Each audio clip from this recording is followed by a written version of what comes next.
Oke guys, assalamualaikum warahmatullahi wabarakatuh. Welcome back to my channel. Apa kabar kalian semua seluruh subscriber setia yang hari ini masih tetap memberikan support dan dukungannya terhadap channel ini.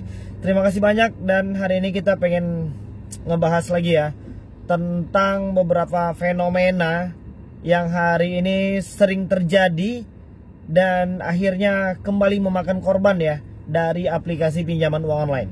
Jadi ketika kalian mengalami hal ini, nantinya kalian bisa melakukan beberapa cara dan trik-trik agar kalian bisa terlepas dari semua ancaman dan intimidasi dari aplikasi pinjol yang gak jelas ini.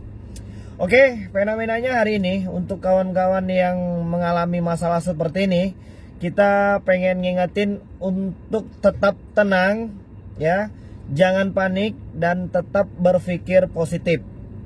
Jadi jangan melakukan tindakan-tindakan yang mungkin bisa merugikan diri sendiri, orang lain, dan orang-orang yang kita sayangi. Oke, permasalahannya hari ini untuk kawan-kawan yang mengalami hal yang seperti ini. Misalnya, jika kalian tidak pernah merasa melakukan pengajuan pinjaman uang online di aplikasi apapun, dan hari ini ditagih oleh aplikasi tersebut dengan semua data-data pribadi yang hari ini kita punya. Misalnya KTP, foto KTP, foto megang KTP, dan beberapa data-data pribadi yang seharusnya itu privasi tapi mereka punya. Dan hari ini kalian itu ditagih-tagih agar disuruh bayar utang. Dan kita tidak pernah menerima uangnya, dan uangnya tidak pernah masuk ke rekening kita. Dan hari ini mereka nguber-nguber kita dengan semua kekuatan data yang mereka punya. Bagaimana cara menghadapinya? Jadi untuk kawan-kawan yang mengalami hal ini, tetap berpikir positif dan gak perlu panik. Ancamannya hari ini akan disebardatakan atau akan dipermalukan. Jadi tetap tenang. Ajaklah mereka beradu argumen dengan cara mintalah bukti transfer dari rekening mereka masuk ke rekening kita. Mintalah bukti pengiriman uang ke rekening kita. Dan ceklah rekening kalian apakah sudah menerima atau pernah menerima atau uangnya sudah masuk atau tidak di rekening kalian. Jadi kalau seandainya hal itu tidak ada dan kalian memang tidak pernah menerima, cuekin aja, blokir ya. Ketika kalian sudah minta beberapa tanda-tanda bukti yang menyatakan bahwasannya kita memang ada menerima uang itu dan mereka tidak mampu menunjukkan itu, berarti fix itu penipuan. Dan rata-rata korban per hari ini yang mengalami kejadian seperti ini adalah kawan-kawan yang mungkin pernah melakukan pengajuan pinjaman uang online di aplikasi-aplikasi yang lain.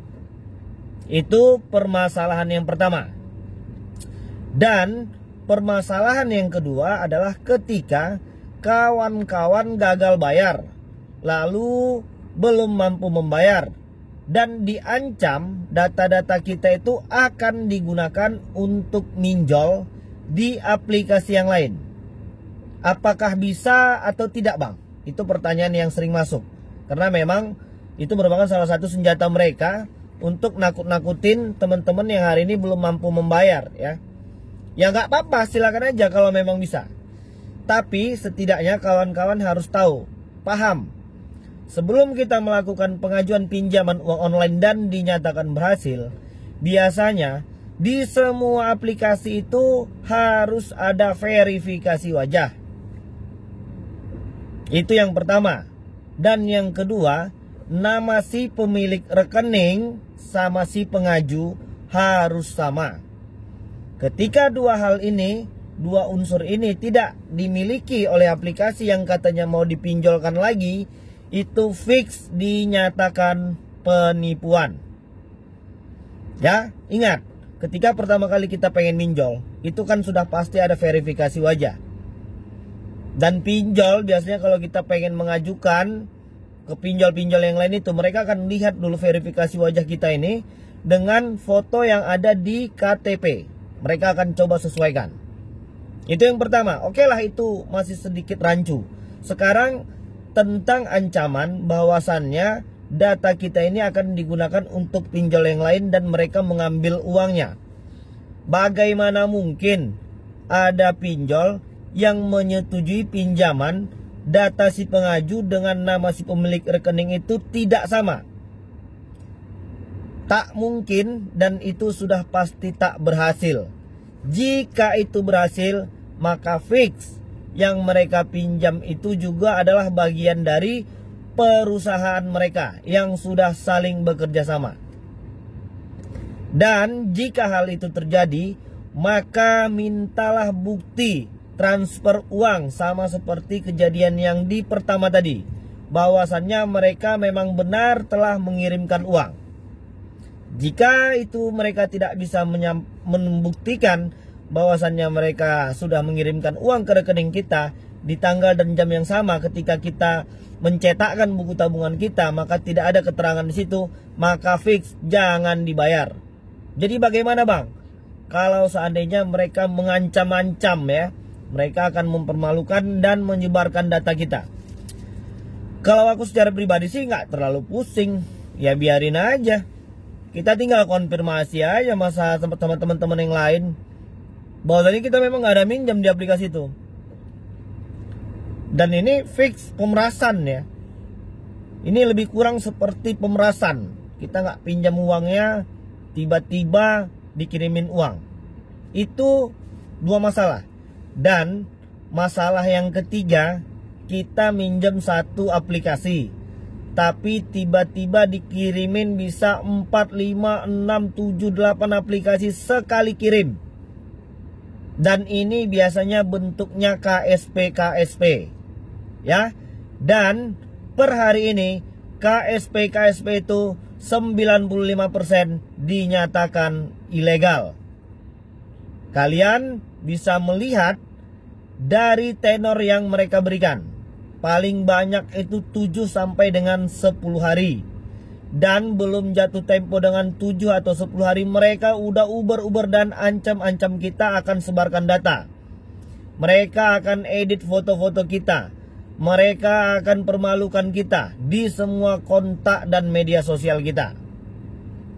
Dan KSP ini sesuai dengan peraturannya, mereka itu sudah salah. Yang pertama, mereka sudah meminjamkan uang kepada bukan yang anggota dari koperasi tersebut. Itu salah. Dan yang kedua, mereka sudah menyebarkan semua informasi dan data-data pribadi tanpa izin si pemilik data. Itu juga sudah masuk ke dalam Undang-Undang ITE. Jadi 3 kejadian ini, 3 fenomena ini masih sering banget ya terjadi. Dan ketidakpahaman kawan-kawan dan ketidaktahuan kawan-kawan dimanfaatkan sama aplikasi pinjaman uang online ini. Jadi apa bang solusinya? Untuk yang ketiga, itu masalah pengiriman uang sekali banyak ya, dalam beberapa aplikasi dengan tenor yang sedikit. Kalian balikkan saja uang yang kalian terima, sejumlah pokok. Jadi bagaimana bang kalau seandainya mereka marah-marah, mereka nggak terima kalau kita kembalikan pokoknya? Itu urusan mereka. Yang jelas rata-rata yang berbentuk KSP 95% dinyatakan ilegal. Dan mereka tidak punya izin operasi serta sudah menyalahgunakan data-data debitur. Jadi udah cukup jelas. Dan usahakan untuk kembalikan pokoknya. Kalau mereka marah, kalau mereka meneror, kalau mereka menyebarkan data, kalau mereka mengintimidasi, ganti nomor handphone kalian sementara. Jadi cukup jelas. Apa fungsi dari menggantikan nomor itu secara sementara? Supaya kalian gak stres kalau tiap hari itu diteror, diintimidasi sama mereka. Tapi ingat, luruskan niat, kita pengen mengembalikan uang mereka. Ya, kita juga nggak tahan itu kalau pinjam 6 juta, 5 juta dibalikin 7 hari jadi 7 juta, naik bunga 1 juta. Wow, mau nyari kemana uang 1 juta? Ya kan? Jadi kita pun harus cerdas. Dan hati kita, niat kita juga harus lurus ya. Jadi bagaimana bang kalau uangnya nggak dikembalikan? Ya itu cukup tidak kita anjurkan. Kembalikanlah. Itu juga bukan uang kita ya kan. Kita luruskan juga lah niat. Janganlah kita seperti itu. Kalau menurut saya, ya itu pun juga kembali kepada pribadi kawan-kawan lah. Yang lain bagaimana kira-kira ya kan. Jadi itu ya 3 permasalahan itu hari ini sering terjadi. Yang pertama tadi, kita nggak minjam di aplikasi tersebut, tiba-tiba ditagih-tagih. Yang kedua, kita telat bayar, katanya datanya pengen digunakan buat minjol lagi. Dan yang ketiga tadi, itulah fenomena diserbu banyak pinjol. Kemarin kita pengen juga, tapi nggak pernah dapat itu. Yang diserbu sekali banyak itu. Gimana ya rasanya ya? Bisa 4-5 aplikasi sekali masuk, kali 1 juta, udah 5 juta ya. Lumayan jackpot juga tuh ya buat kawan-kawan yang udah berhasil minjem di situ. Ya tapi tetaplah bersihkan hati, bersihkan pikiran kita ya. Pokoknya kawan-kawan jangan panik ya. Kita harus bisa menyelesaikan masalah ini dengan hati yang tenang ya. Tidak panik, ngomong rasa takut, supaya kita bisa terbebas dari segala macam permasalahan yang hari ini sedang terjadi. Oke, jadi mungkin itu dulu yang bisa aku sampaikan, dan mudah-mudahan video ini bermanfaat untuk kita semua. Tetap semangat ya, selamat menjalankan ibadah puasa untuk seluruh saudara-saudara muslimku yang hari ini sedang bersiap-siap ya untuk menjalankan puasa besok. Tetap semangat ya, jangan sampai masalah pinjol ini mengganggu ibadah kita kepada Allah Subhanahu wa taala ya. Marilah kita sama-sama berdoa. Semoga Allah Subhanahu wa taala memberikan limpahan rahmat dan rezeki, memberikan kesehatan dan kekuatan, dan memberikan semua kemudahan dari setiap urusan yang sekarang kita sedang jalani ya. Amin amin ya rabbal alamin. Terima kasih banyak untuk semua dukungan kawan-kawan. Hari ini kita udah masuk di 30.000 subscriber. Dan alhamdulillah juga sampai sejauh ini kita masih respon satu persatu pertanyaan kawan-kawan. Untuk yang hari ini belum bisa terjawab ya kami mohon maaf. Kadang-kadang pertanyaan kawan-kawan itu langsung terpotong oleh sistem ya. Terhindar dari sistem karena dianggap spam atau melanggar semua komentar yang sudah kita tetapkan. Oke, jadi mungkin itu dulu. Mudah-mudahan kawan-kawan sehat selalu ya. Murah rezeki. Amin ya rabbal alamin. Assalamualaikum warahmatullahi wabarakatuh.